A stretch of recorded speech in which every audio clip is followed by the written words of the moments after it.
of session 2. This presenter is the artistic director of Deaf West Theater, where he shepherded the production of Spring Awakening from its beginnings in one of those great 99-seat theaters in Los Angeles to the revival on Broadway. And before this role, he served as an artistic associate and ASL master at Deaf West Theater. Please welcome DJ Kurs.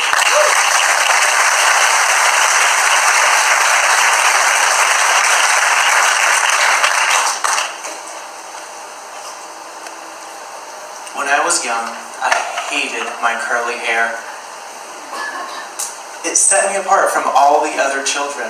I longed for straight hair. And now I'm a father. My 6-year-old daughter Isabella has the same curly hair. She said something interesting the other day when we were hanging out at breakfast. Curly hair is a superpower because no one knows that my hair is really long. And at that moment, she pulled on her curls, stretched out her hair to its full length. Then she said something else. You have a superpower too. Me? You're deaf. I asked why that was a superpower, and she said it's something about you that people don't know until you tell them about it. I had the same worldview when I was Isabella's age. I told people that when I grew up, I wanted to design space stations. When I became older, I was told that certain things were not possible. I became aware of the roadblocks that would hinder my own professional ambitions. I began to perceive that the world did not see me as a viable candidate for certain jobs. Eventually, I drifted away from that dream and pursued other interests that led me here, to Deaf West Theater.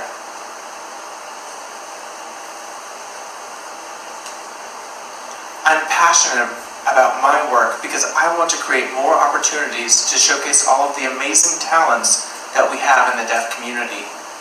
Our theater company was actually founded by deaf actors who wanted to work their craft. There was no place for them to work in the area, so they started their own theater. And they didn't just want to make good theater for the thousands of deaf people in Los Angeles. They wanted to make good theater, period. We present theater in American Sign Language and spoken English, and a seamless ballet that requires extreme coordination between hearing and deaf actors. And we don't always cast actors who know sign language. Many of them have never met a deaf person until they step foot in the audition room. Then they are ushered into a process that we have developed at Deaf West Theater that enables them to learn all of their lines in sign language in time for their first show. Learning a new language requires that you let go of your fear and inhibitions. It requires you to make a fool of yourself. As they're learning to sign their lines, the hearing actors start learning how to work in step with the deaf actors that they have been assigned to voice for.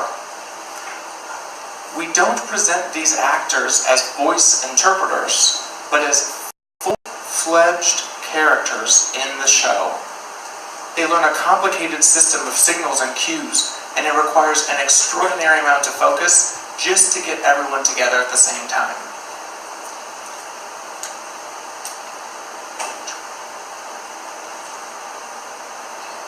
It's a very complicated process. And in the rehearsal room, there are 2 languages and 2 cultures. The speaking and signing worlds and the hearing and deaf worlds. It's a challenge to bridge the divide, but there is a show to stage. We create a safe place for our actors so that they can be vulnerable.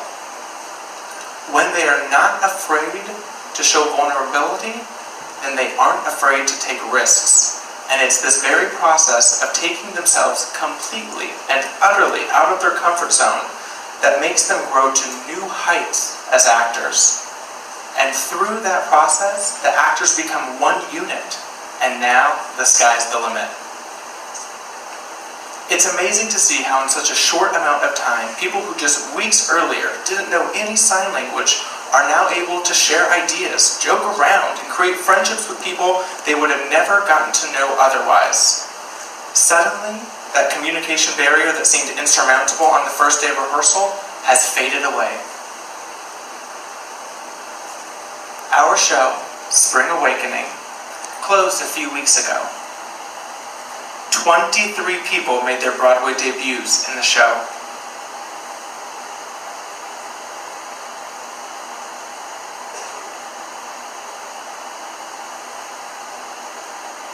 Here's a quote I'd like to share with you. If you go to the theater like I do, looking for magic and hoping to be moved, I can recommend no better production than Deaf West Spring Awakening. The interesting word here is magic. What does it refer to? I believe that it describes the connection that our actors had with each other.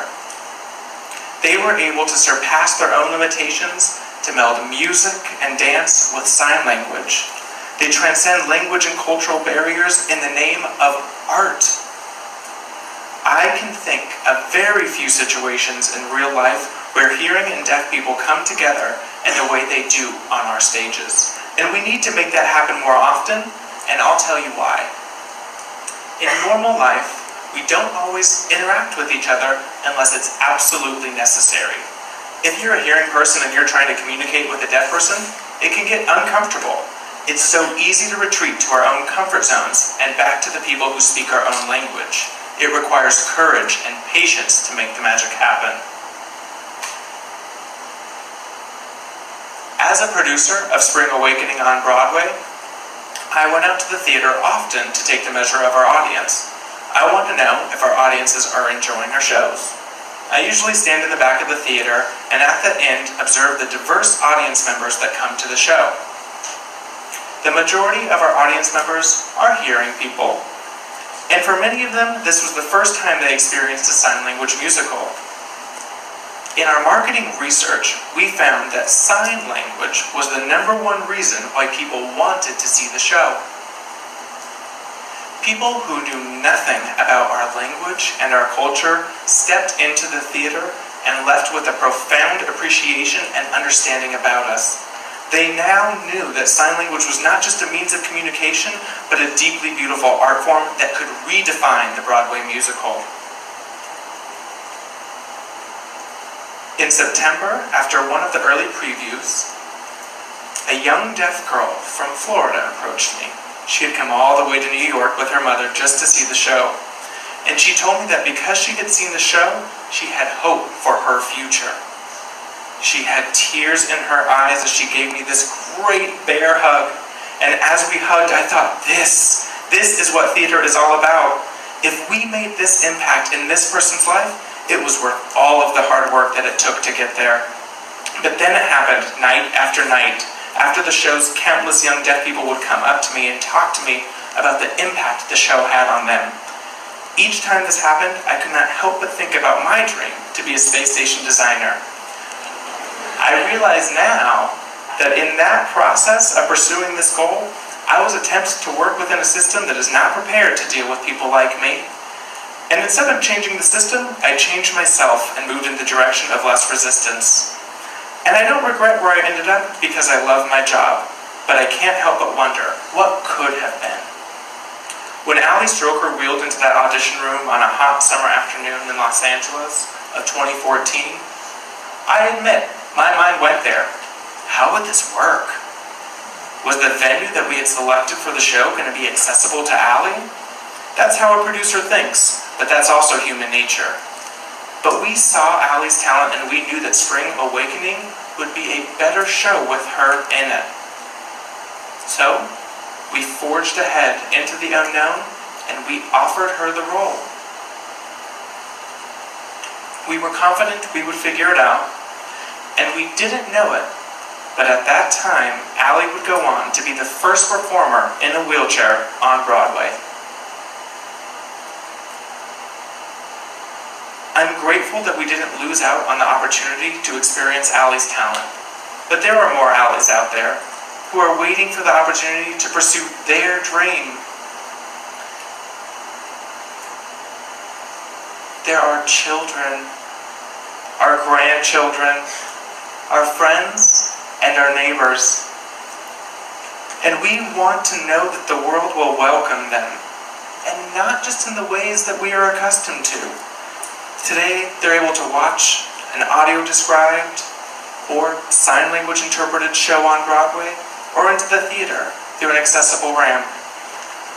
But they can't cast themselves in a Broadway role.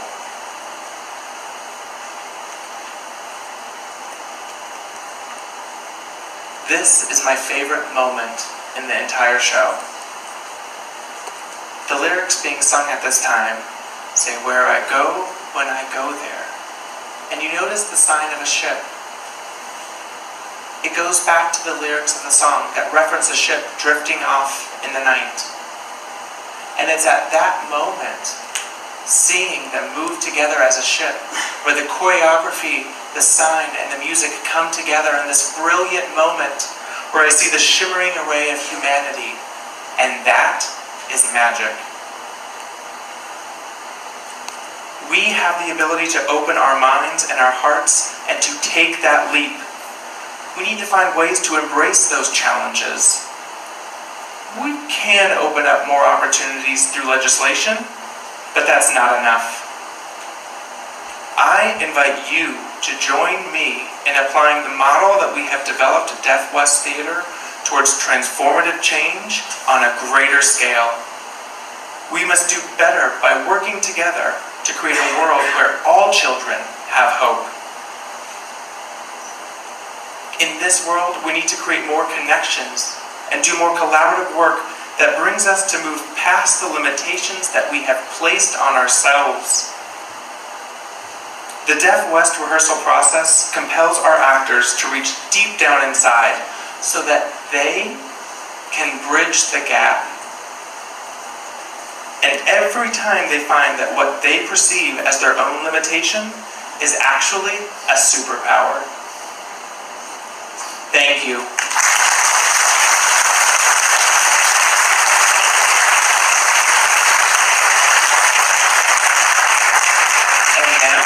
We will present two of our superheroes, Katie Boak and Ren, as they perform Mama Who Bore Me from Spring Awakening. Lyrics by Stephen Sater and music by Duncan Sheik.